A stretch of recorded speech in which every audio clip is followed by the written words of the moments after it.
Eric, Shoji's talking a little bit about our relationship with God and the impact that has on our healing journey, but you were speaking earlier about our connection to others as well. Talk more about what that looks like, how we develop that with one another. And then the second piece of it would be this. We're big into the groups environment around here, and we have a lot of group leaders who are watching.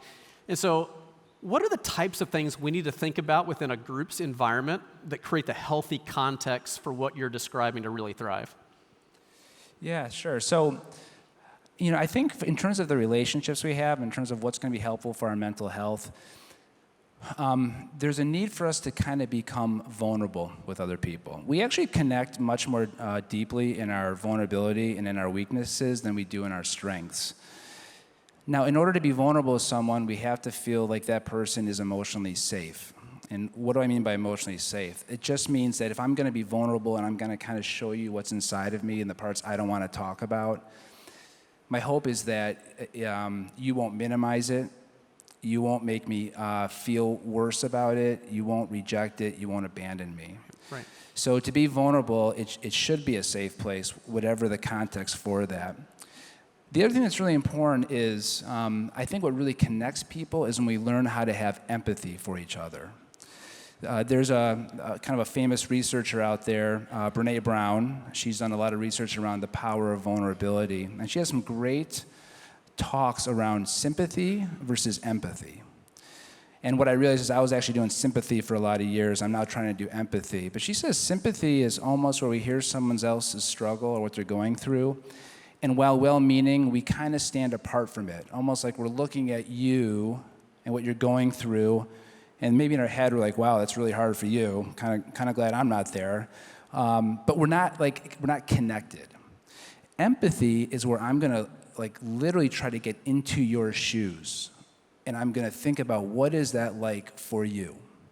It's like I'm going to kind of get into the little cave you might be in, and I'm going to sit with you, and I'm going to think about, have I been through anything that's like that? Empathy is a competency. We don't just intuitively know how to do it, but if we can start to learn to do that in relationships and even in groups, it's hugely connecting. We know from research it heals, and it also normalizes our pain so that we realize really deeply we're not alone. So, I think I've been leading groups for some years. And so in the groups that I bring together, it's usually with men, and they're very compartmentalized. They've got secret lives. And so what I try to do is create an environment that's very safe and very supportive. And we also practice what we call unconditional positive regard. It means I don't have to agree with you, but I will have positive regard for what you are going through, and I will not judge it.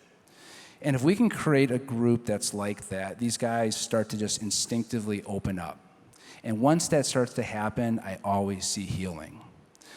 So when I think about effective small groups, there's great education. I love being in a group with great biblical studies.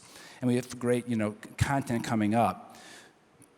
But for me, I like to be part of a group where I know I can be vulnerable, and I know that they know me, and I know that they'll have unconditional positive regard for what I'm going through.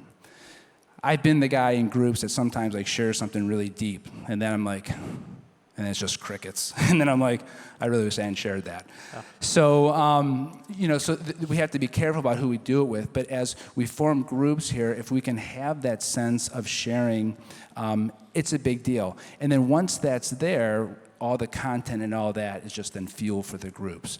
And honestly, when you're in groups like that, they are quite literally therapeutic.